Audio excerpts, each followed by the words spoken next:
Na entrevista do dia com Maria Lídia Flandoli, os efeitos das delações premiadas sobre o ânimo político no PSDB. Entrevista o deputado federal Ricardo Trípoli, líder da bancada do PSDB na Câmara Federal.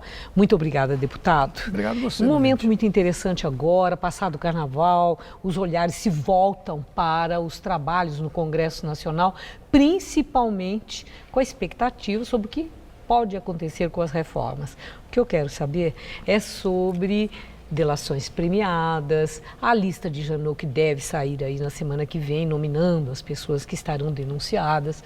Se isso é uma ameaça para o avanço das reformas. Eu acredito que não, Maria Lídia. Eu acho que não haverá contaminação da questão do que o judiciário apura com o que o trabalho do legislativo.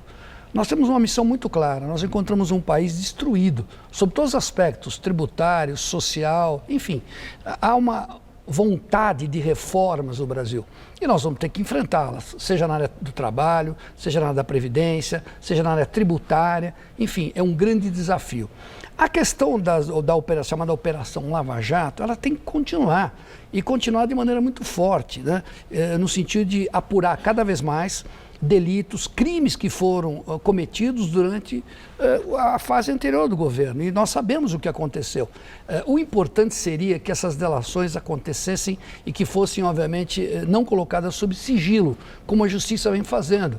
Porque é fundamental que as pessoas tenham informação daquilo que vem ocorrendo. Bom, falando em Lava Jato faz estrago, nós estamos sabendo disso.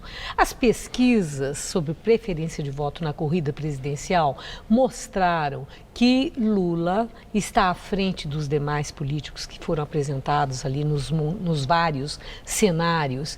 E o que chama a atenção é o baixo nível de preferência de voto para Aécio Neves, por exemplo. Aécio, que está ainda na memória do eleitor, ele foi muito bem votado na eleição presidencial passada. A Lava Jato já está trazendo um prejuízo para o presidente do PSDB? Eu acredito que não. Eu acho que está muito longe ainda o período eleitoral. Agora, uma coisa tem que ficar clara. Você encontra hoje processado, condenado e cumprindo pena nas penitenciárias brasileiras elementos de outro partido e não do nosso, daqueles que querem puxar o PSDB para dizer nós somos todos iguais. Não somos todos iguais.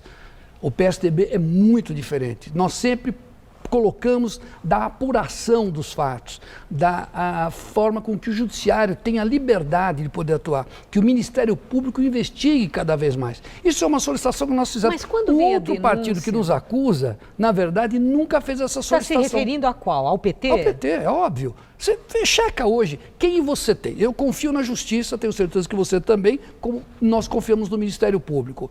Quem são as pessoas que hoje estão cumprindo pena? De que partido eles pertencem? É só você verificar. Eles querem tentar atrair o PSDB para dizer, somos todos iguais. Mas não é só do PT, o Eduardo Cunha está lá, PMDB. Sim, mas eu estou dizendo para você que não são do PSDB. Não, PSDB eu tenho que falar não. em nome do meu partido. Agora, é bom que fique claro isso. E o telespectador saiba disso. Porque a impressão que passa é de que, por exemplo, hoje teve uma denúncia de um sujeito que ontem deu uma declaração dizendo que teria em tese caixa 2. Não disse nada disso. O que ele disse foi exatamente do que é a contribuição oficial que consta, inclusive, da declaração do PSDB. Isso nós já apresentamos. Agora, o que eles fazem? Eles pegam alguns jornalistas que de má fé dizem, não, mas isso aí é caixa... Não, não é que é caixa 2, tem que provar. Não adianta você denunciar pura e simplesmente, você tem que apresentar provas, você tem que demonstrar isso. E o PSDB está tranquilo nesse assunto. Por isso que eu acho que em 2018, eles estão tentando correr agora para dizer, está todo mundo misturado e lançam rapidamente uma candidatura para dizer, olha, temos uma opção para o Brasil. Mas isso está calando, então? Isso está pegando na reflexão do eleitor? Porque, como eu comecei falando de pesquisas, isso está atingindo duramente a Aécio Neves, Geraldo Alckmin. Eles estão com níveis muito baixos nessas pesquisas, comparado ao de Lula, comparado ao de Marina Silva, de outros nomes, e até ao Bolsonaro. O eleitor nunca se engana. O eleito muitas vezes se engana.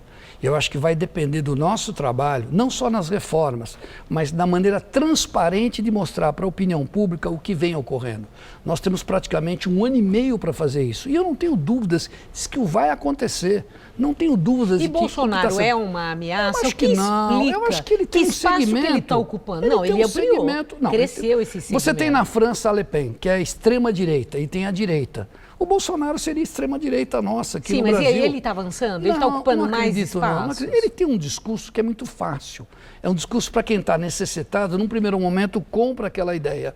Num segundo momento você vai ver que não é factível, não é possível implantar uma política como ele pretende. Quer dizer, você quer pena de morte a todo instante, você quer que realmente você aumente o salário de todos os policiais. Você pega o policial militar, por exemplo, em Brasília, ganha 5 vezes mais do que policiais militares em outros estados.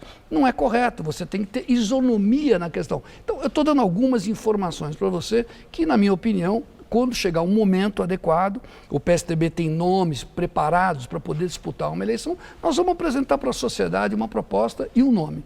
A última pergunta, Aloysio Nunes Ferreira. Um grande nome do PSDB, Evidente. Tem história política, é tucano histórico. E Aloysio Nunes, é uma perda para o PSDB? Porque ele é um político muito atuante, muito bem sucedido, tem trânsito muito bom com as principais lideranças, com o poder, e agora ele está ali, foi isolado como ministro das Relações Exteriores. A pergunta é, foi uma boa para o PSDB a retirada de Aloysio dos quadros combativos no Legislativo? Acho que não é uma retirada, acho que é uma contribuição do PSDB, e eu volto a insistir, você veja que o PSDB tem quadros para poder oferecer. Na verdade, é um grande nome que já esteve à frente do Ministério da Justiça, na época do governo Fernando Henrique, e agora, nesse governo de transição, ocupa a cadeira do Ministério das Relações Exteriores. Eu não tenho dúvidas, ele já fez, inclusive, na primeira fala deles, eu vou fazer aproximação com o Mercosul, eu vou buscar essa parceria fora do Brasil, inclusive com o próprio México, que tem interesse em investir no Brasil, porque nós temos que, novamente, gerar recursos, gerar renda e gerar empregos no Brasil. Isso é fundamental. E o ministro que tem essa vocação, que tem esse estilo, nada melhor para cumprir essa missão no Ministério das Relações Exteriores. Muito obrigada, deputado. Eu que agradeço. Uma boa noite.